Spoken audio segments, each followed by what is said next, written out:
Hello YouTube, Lyricise17 here, but you can just call me Travis, and welcome back for another collection update. Like I say literally every time, and we'll probably continue saying literally every time, I had nothing else to say, so let's just jump right into the music. In the background, Jason Hook was playing some They Live soundtrack in the background, so I was like, hey, let's play some soundtracks in the background. So I'm going to listen to The Beyond. This is a awesome Lucio Fulci movie, big Fulci fan. If you're into horror and you're not checking out Fulci flicks, you definitely should do that. And The Beyond is one of the best. So yeah. Alright, just a few CDs to go through. So yeah. First one up, this came out not a couple days Friday, but the Friday before that. This is the debut full-length from Vulture, their album The Guillotine. This is some killer speed metal. They are out of Germany. They had a demo EP that came out, I think last year, called Victim of the Blade. Speaking of Italian horror movies, they seem to sort of be has kind of some of the imagery of makes you think of Giallo or Argento with the black glove and the knife from the point of view of the killer. Maybe Mario Bava did some of that stuff too. I haven't watched as many Bava films. But anyway, getting back to the music, this album freaking rips. It's just a kick in the teeth. I listened to that Victim of the Blade EP last year, and it was good, but it didn't really make me buy it or anything. And then it was actually just like a week or two, maybe 3 weeks ago, a channel that I love watching, New Wave of Traditional Heavy Metal full albums. He did kind of like a special show where he had single songs, music videos, and one of the ones he showed was the opening track on this one, Vendetta, and I was like, whoo, that song rules. I am buying this immediately when it comes out. So I did. And yeah, it met expectations and passed them. This album is awesome. The riffs are just shredding. One of the common problems I have with a lot of speed metal is the vocals, and this guy does it for me. Really just very traditional kind of speed metal, kind of like barky vocals, but he does this thing where he kind of goes Wah! With like the falsetto, and it just works perfectly. If I had to say this band sounds like anyone, I would say it sounds like England's Sabbat. It's a pretty good sound alike, I would say. Four-piece, one thing I thought was interesting is that, I'm not sure what they do live, but this guy, Genozider, he does the guitars and the drums, so I thought that was interesting. One thing I also thought was awesome is that they make note in the liner notes who is playing the solos, and one way I thought that was awesome is that they did it with the cymbals. One guy gets the knife, one guy gets the razor blade. So as you can see with the cymbals, there's the band picture in the middle there. But as you can see with all the cymbals, there's quite a bit of soloing in this project, and if you follow me at all, you know that I love guitar solos. If anything, I put way too much stock in guitar solos, but I love guitar solos. What can I do? But like I said, riffs are awesome. The vocals are great. Soloing, awesome. Lots of cool tom work. From watching runnerjma's review from this, I was not familiar with the term rototoms before, but I now am, and I love rototoms. But yeah. The Guillotine, Vulture, this will definitely be somewhere in my top 30, near the top, more than likely. Super good speed metal, highly recommended. And that one is out on High Roller Records, High Roller Records, which is like clearly an awesome label, at least from my vantage point. Next two up, I actually talked about one of their albums, the first album, in my last video. And I was talking about getting the rest of their stuff, and I did that. So it's the follow-up, Awake the Riot and Mass Confusion by Dustbolt. This is a thrash metal band out of Germany. Seems like a very big German update. I didn't realize that until just now. These are both released on Napalm Records. This one came out in 2014, and this one came out in 2016. Like the one previous to this, Violent Aggression, or no, sorry, Violent Demolition. Both these albums are really strong. Just super, super good thrash, killer riffs, awesome solos.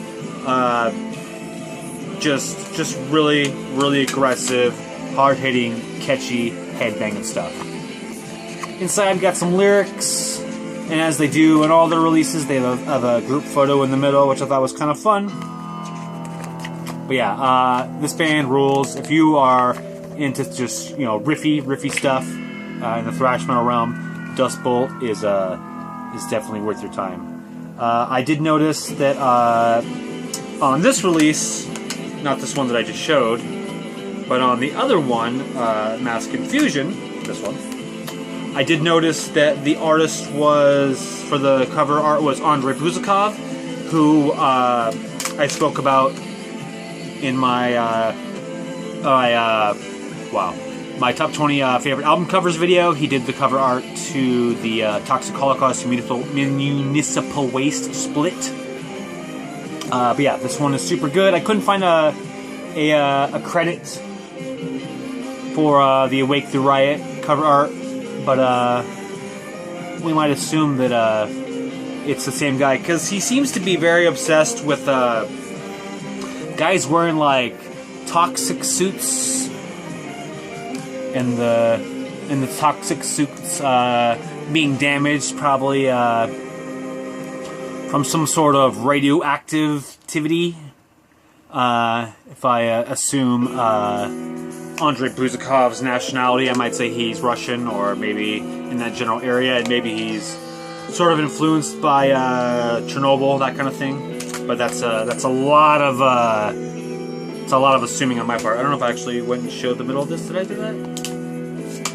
You guys probably don't care all that much. I don't think I did. Just lyrics on the inside. Got some other pictures and stuff. Like I said, band photo in the middle, which is kind of fun. But yeah, Dust Bolt, super, super good band. Thrash, Germany, killer stuff. Check it out. And actually, when I posted this on Instagram, Life Eternal, who you should watch, he does videos on YouTube, said that he was excited for their first U.S. tour. So I guess they're touring in the U.S. for the first time. So if you go to shows and you like to go to thrash shows, Dust Bolt might be worth your time. And actually, no, fuck it. All right, last one up. Like I said, I'm full in on Integrity, so I picked up the next one up. I decided to go chronologically, so this is the next one up after For Those Who Fear Tomorrow. This is Systems Overload. This was released in 1995. This is an interesting release. It's one of those situations where I didn't do enough research, I didn't know what I was buying. This edition is like a remastered version, but it's more like a reimagined version, maybe. So this was redone by Robert Orr, who was a guitarist later on in the band, I think in the mid-aughts to late-aughts, because I think this was done in 2012. And then also by Aaron Melnick, who was a guitarist in the band at the time that this album came out originally. Sidebar, I wanted to note that it's interesting doing some just some general research on Integrity, that Dwid obviously is obsessed with brothers, because on this album and a couple other ones, there's Aaron and I can't remember their guy's name now, but Melnick brothers, and then later on in the mid-aughts, and actually now he has another brother pairing, the Jiao Chim. I can't remember. I should have wrote the names down so I could say them accurately. But anyway, moving on. So yeah, this is it's. I'm not sure what to think about it, because it doesn't hit as hard for me as For Those Who Fear Tomorrow, and then obviously the one that came out this year, Howling for the Nightmare Shall Consume. But I might say it's because of this. I don't know, because they actually even specifically talk about. Let's see, where do they say it at? I should have. So yeah, this is there's a little section written by Robert Orr, and then a section written by Aaron Melnick. In the Aaron Melnick section, he says, we also included some extra parts and solos that weren't included in the original either. I don't know. To me, it's not the same album as the other one, so I'm not really sure how to feel about it. If anyone's listened to both the original version of this and also this version, please let me know. I mean, generally speaking, the songs appear to be the same in terms of length, but there are some songs that are different. Incarnate 365 is like almost like 45 seconds longer on this version.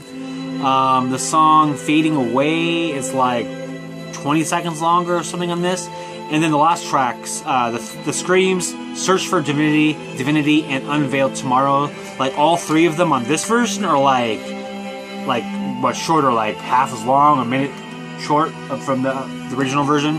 So I don't know. I probably want to listen to the other version, particularly since I liked this, but it didn't, like I said, it didn't hit me as hard as the other two releases that I heard by the band. This is released on Magic Bullet. 2013 is when the re-release came out. What else did I want to say about this? So yeah, just a general speaking to why they wanted to do this even. Aaron Melnick, who was again the guitarist in the band at the time, spoke about they just had a lot of frustration with mixing this album. They fixed something and then something else sounded bad, and I don't know, they got essentially sounded like they got frustrated up to a point where they just said, fuck it, we're done with mixing this. How it sounds now is how we're going to go with. And so I guess Aaron wanted another stab at trying to get a different sound. But I don't know, with the songs being significantly different, especially those last three tracks, and like I said, adding different parts and different solos and stuff, I don't know. I'm not sure. I kind of feel like I just need to buy Systems Overload, the other version, because I kind of don't want to count this as Systems Overload until I listen to the other version and see how different it sounds. And again, if you've listened to both versions, please comment below and tell me what you think of the two different versions. But yeah. But yeah, one thing I did think was cool is that, for someone who's never heard of Integrity before, without looking at the spines, they wouldn't know off the top of their head who this was without looking at it. But now that I am a big Integrity guy, I know immediately the Integrity skull. So I thought that was kind of an interesting thing to note for me personally. Yeah, I don't know. Systems Overload, Integrity. Tell me what you think. Alright, that's all I got for this week. Thank you for watching. Thank you for subscribing. If you are familiar with any of these releases, tell me what you think. Or the bands, if you're familiar with these bands, tell me what you think of the bands. Or if you want to bring up something that's not related to anything I talked about at all, that's fine too. Comments always welcomed. But yeah, hopefully with the day off tomorrow, happy Labor Day. I'm hoping to get back into my Up Next on the Shelf series. It's been like 2 months since I've done a video, and I'm hoping to kind of get back on track with that. And I'm hoping that by talking about it in this video, it sort of gives me some extra pressure to get that done. But yeah, that's all I got. So have a good day.